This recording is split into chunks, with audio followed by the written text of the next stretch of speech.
শুক্রবার দিন যে খবরটা এসেছিল যে ইউনূস বলছে সে পদত্যাগ করবে, এই কথাটা বাংলার সব মিডিয়া প্রচুরবার উঠিয়েছে। আপনি ফেসবুকে দেখেছেন, যেখানে দেখেছে অনেকে ভাবছে ইউনূস পদত্যাগ করবে। আমি আপনাকে বলছি ইউনূস মহান নাটকবাজ। এই যে শুক্রবার দিন সে অ্যানাউন্স করেছে যে আমি পদত্যাগ করতে পারি, এটার পিছনে বিশাল পলিটিক্স আছে। কি নাটক করেছে আপনাকে বুঝিয়ে বলি। বাংলাদেশে যখন শেখ হাসিনা বা আওয়ামী লীগের সরকার চলছিল ইলেকশনের পরে, তখন আমেরিকা শেখ হাসিনার কাছে দাবি করে যে আমাকে একটা আইল্যান্ড দাও, সেন্ট মার্টিন আইল্যান্ড দাও, সেখানে আমি আমার সেনার বেস বানাবো। আমেরিকাকে আমার সেনার বেস লাগবে। আমেরিকা বঙ্গোপসাগরে নিজের প্রেজেন্স বানাবে, কারণ বঙ্গোপসাগর পুরো ইন্ডিয়া কন্ট্রোল করে। মায়ানমারকে সে ইউজ করতে পারবে, মায়ানমারে রেয়ার আর্থ ম্যাটেরিয়াল পাওয়া যায়। এবার প্রশ্নটা হচ্ছে শেখ হাসিনাকে অ্যালাউ করেছে? করেনি। তো কি হয়েছে? তো আমেরিকা যে কোনো দেশ যখন হস্তক্ষেপ করবে সেটাকে কি বলবে? ডেমোক্রেসি নেই, সেটাকে বলবে সেখানে ফ্রিডম অফ স্পিচ নেই।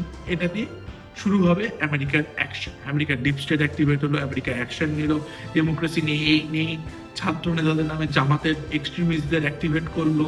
এর ফলে বাংলাদেশে হলো গৃহযুদ্ধ। এবং এই গৃহযুদ্ধ যখন সবকিছু ভেঙে গেল, শেখ হাসিনা ভারতে পালিয়ে এলো, সেনার তরফ থেকে অ্যানাউন্স করা হলো একটা ইন্টারিম গভর্নমেন্ট তৈরি হবে। সেই ইন্টারিম গভর্নমেন্টে কে আসে? আমেরিকা থেকে নিয়ে আসা হলো মোহাম্মদ ইউনূসকে। মোহাম্মদ ইউনূসকে বাইডেনের চেলা। সত্যি কথা বলতে মোহাম্মদ ইউনূস এই জন্য নোবেলও পেয়েছে যে তো বাইডেন ঘেঁষা বা ডেমোক্রেটিক পার্টি ঘেঁষা। তো বাইডেন তার নিজের লোককে বাংলাদেশের সিংহাসনে বসাও যাতে সে বাংলাদেশকে কন্ট্রোল করতে পারে। প্রথমত ইউনূসের সাপোর্টে বিএনপি ছিল, ছাত্র নেতারা ছিল, জামাত ছিল, সেনা ছিল। ইউনূস এসে ডায়লগ বাঁধলো যে আমি বাংলাদেশের উন্নয়ন করাবো। তো ইউনূস বেসিক্যালি এক বছরে কিছুই করে। এবার ইউনূসের চাপটা হলো যখন ইলেকশনে বাইডেন গেল হেরে, কারণ সে ডেমোক্রেট পার্টি ঘেঁষে আর ট্রাম্প রিপাবলিকান পার্টি, এবং ট্রাম্পের সাথে ইউনূসের কোনো পরিমাণাও নেই। এবার ইউনূসের যে মেন সাপোর্ট আর ব্যাকিং সেটা গেল চল, কিন্তু ইউনূসের তো সিংহাসনের লোভ লেগে গেছে, তো ইউনূস তো ছাড়তে পারে না। তো ইউনূস কি করবে? ইউনূস এখন বুদ্ধি খাটালো যে আমি তারা চায়নার কাছে যাই।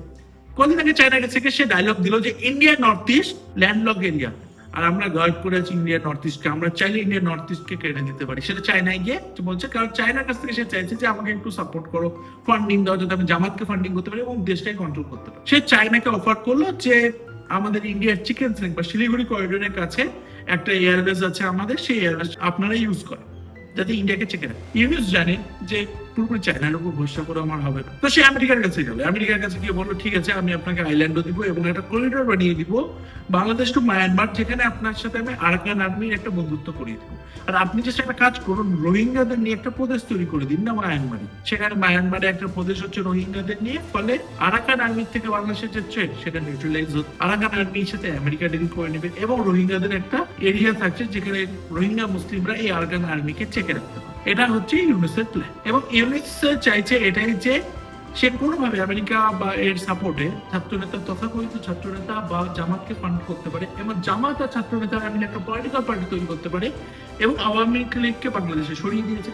এবার বিএনপি আছে এবং ছাত্রনেতাদের নিয়ে যদি একটা তৈরি করতে পারে সেই একটা পার্টি, এবং সেই পার্টিকে সে জেতাতে পারে, প্রধানমন্ত্রী হিসাবে ইউনূস থাকবে এবং ইউনূস সেখান থেকে বাংলাদেশকে পুরোপুরি কন্ট্রোল করবে অ্যাজ এ ডিক্টেটর। এবার প্রশ্ন হচ্ছে তার এই প্ল্যান ভালো মতো বুঝে গেছে সেনা আর বিএনপি। বিএনপি এখন রিয়েলাইজ করছে যে ইউনূস ভোট করানোর লোক নয়। আর্মি বুঝে গেছে ইউনূস কি প্ল্যান করছে, বিদেশের হাতে বাংলাদেশকে বেঁচে নিজের ক্ষমতাটা রাখতে চায়। আর্মি এটা ঘোষণা করে দিয়েছে ইউনূসের কোনো অধিকার নেই আমেরিকাকে একটা করিডোর দেওয়ার, সেটার কাজ একটা গভর্নমেন্টের, ইউনূস ইলেক্টেড গভর্নমেন্ট, এটা আর্মি চিফ বলছে। এবার পয়েন্টটা হচ্ছে এই আর্মি চিফ ইউনূসকে আলটিমেটাম দিয়েছে, এবং এই আলটিমেটামের সময় ইউনূস এই নাটকটা করলো যে শুক্রবার বললো আমি রিজাইন করতে পারি। কেন শুক্রবার? কারণ শুক্রবার জুম্মার নামাজ, সবাই নামাজ পড়বে এবং সবাই একত্রিত হবে মুসলিমরা, এবং সেখানে সে চাইতো ছাত্র নেতা এবং যারা জামাত তারা মিলে যাতে সাধারণ জনগণের বেশি এমন একটা আন্দোলন তৈরি করে যাতে বোঝা যায় যে ইউনূসের কতটা সাপোর্ট, যাতে সেনা এটা বোঝে যে ইউনূসের একটা ব্যাকআপ আছে।